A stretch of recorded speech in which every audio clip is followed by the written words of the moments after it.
Mm. Oh, hey guys.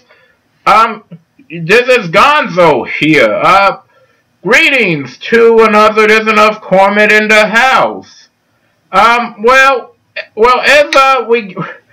as we approach another April Fool's Day, and I'm sorry that it's kind of ending. I thought I'd take a moment to say to give a sweet view about what I really think a good video that I received sent through a letter that I found. Now, recently,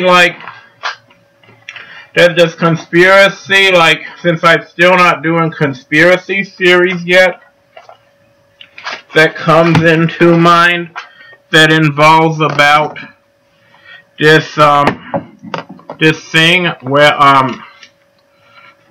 it involves this thing where Homer Simpson goes into a coma, and that explains everything. And, well, I don't know that I particularly believe this theory. It actually was so good, I ended up really thinking about that, about really writing to the people about it. And I have here what you see, an actual letter from them. This will answer all the questions now whether Homer's in a coma. Let's read it right now. I mean, after all, and in the end, I'm going to give you a tweet. I'm going to introduce you guys to the bowling trophy that I won during Special Olympics. Okay, look, here we go. I do this last week, but I actually got delayed, so I'm doing it today. Today I'm doing a video called I saw this movie and it was really good, and then it got a sad part. So I decided what I was going to do. So I decided if it ended good, I was going to do the top 10 happiest studies, and if it ended bad, I was going to do the top 10 saddest. Fortunately, it ended good, so here are my picks for top 10 happiest. Boy in a Plastic Bubble. That movie was just great. I mean, it's John Travolta did a good job. It was an early version of his. And it was he really just wanted to be a normal kid, but he couldn't come out of a radiation suit because of it. But then they made it so he could come to school in a radiation school, and he just got accepted by everybody. And it was just such a touching movie, and that movie was one of the few that actually would have had a happy ending even if it had a sad ending. See, this guy goes, because once he just finally gets out and he gets to experience life for the first time, and you really don't know what's going to happen, and it ends with him and the girl running off in sunset, and it's really good. Two is this movie called Marty with Sona Sport Night. Now, I like this movie because I actually relate to it. This guy named Marty, ends up, he's a lonely guy, right? Because, he can't get a date, and thus things never work out with him. At one point, he cries with this night, but his mom suggests going out. And, he ends up going out and meets, this girl, and, he's just such a nice guy. One guy wants to dump and pay Marty for it. He says he don't treat her one like that, and they hook up, and everybody tells Marty he's not good enough, and Marty says, no, you know what, I love her, and I'm going to have a good time. It's just so touching. I recommend seeing it. Third one I would say, was this one, called,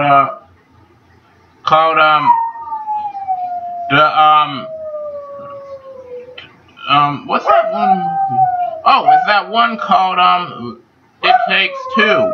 Now, don't worry, I don't like this movie anymore if you've seen it. But, at the time, it was a pretty good ending for a kid's film. It's these two strangers meet up this place. It's like modern-day Parent Trap. Then eventually the council falls for this guy, and it's like they become a family. Oh, man, it's just so touching. I gotta mention a classic. It's a Wonderful Life. Oh, man, that ending is so good. when he finally sees all he's got, and then those people come there and like all George Bailey's friends come and pay him. Isn't it nice to see that I included a really good classic on here? Okay, what's next for the happiest ending? Oh yeah, Lucas. Now this ending I think while it wasn't the greatest, it still was happy enough to make the list. I mean, it's like in the end he doesn't get to go, but like the going loves him anyway. I like endings like that that's so like in some way that any kind of love is good love, and it's also good I think that like in the end Lucas does become a hero. I think we should get more movies like that, don't you? 50-50, great movie I think. Oh man. I can't just talk about the Eddie that's so. I mean, the movie is so good as like it through all the hardships like this guy named Kyle goes through with having cancer. Like it brings him and his best friend Adam close, and like he ends up falling for the psychologist after his girlfriend dumps him. Like his father's sick, which is sad, but and then he befriends these guys in the hospital, and like it's really good what happens, and like in the end you don't know if he's going to survive, but it ends good with him surviving, and it's nice we get such a touching ending.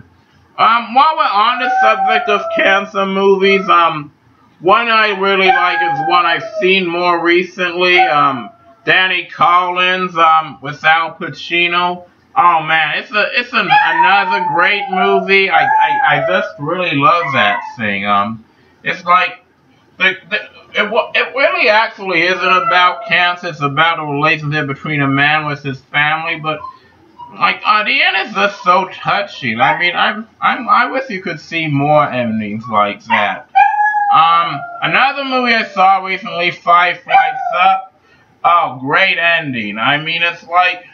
It's always nice, I think, when we see somebody like, I like it for several reasons. My favorite reason is cause like, the dog gets sick at the beginning of the movie, and it's so sad because you really come close to the dog. Like, I mean, like, I got a dog, I really love my dog, and I would be upset when something happens, and it looks like things may not go okay.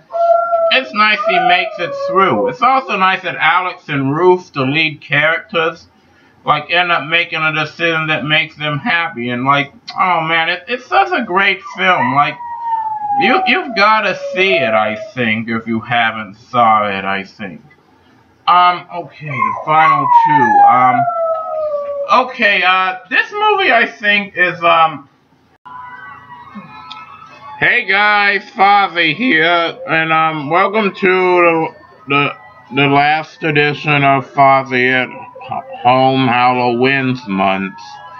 Alright, so the other day I said was gonna end it with a tribute to the late stars of the Munsters, right? Okay, so since I talked about Fred Gwynne, I thought I should talk a little bit about Yvonne DiCarlo next. Okay, so for those of you who don't know, Yvonne DiCarlo was played Lily Munster on the show. Many people may not notice, but she was actually a dancer at one time before that she played the role. Yvonne DiCarlo, many people may not notice, was only 5'4". She was born September 4th, 1922, and actually in Vancouver, Canada. And she really. And like she was in the Ten Commandments movie way back in 1956. Salome Southwest Dance, 1945. Band of Angels in 1957. Captain's Paradise, 1953. River Lady, 1948. Song of Serenade, back in 1947. Tomahawk, 1951. Hotel Sahara, back in 1946. And American Gothic, back in 1998. And like what I think made her so memorable as Lily on the show is the fact like that, like, you know, she was like such a good mother, like despite being like a really scary looking creature. I also really get the feeling that she was a really nice lady from like just the attitude like she had with Fred and Alan Butch. She really though I never actually seen a reunion of the show, and I guess sadly I won't. Something tells me that like a reunion, that like they always love to see these people. I really liked what I also liked about the character of Lily was there was like, well, like she really did love Harmon, though he wasn't the best looking, like, and everybody knew that. It really was interesting about how she loved it. You know, I never one thing I can't figure out. If Lily's a vampire and Harmon's a Frankenstein, why do they have a kid like who's like, whatever he's supposed to be? I mean, does anyone have any idea what Eddie's even supposed to be? Anyway, it doesn't even make sense.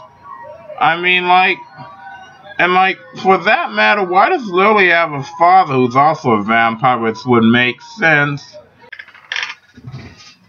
So, that was all I had to say about this letter that I wrote, that I got written.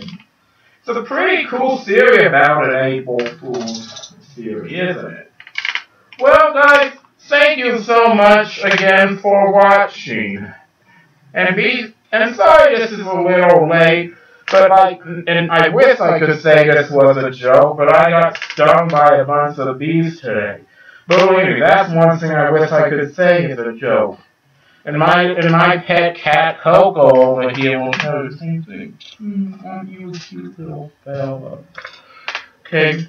Well, gracias, everybody.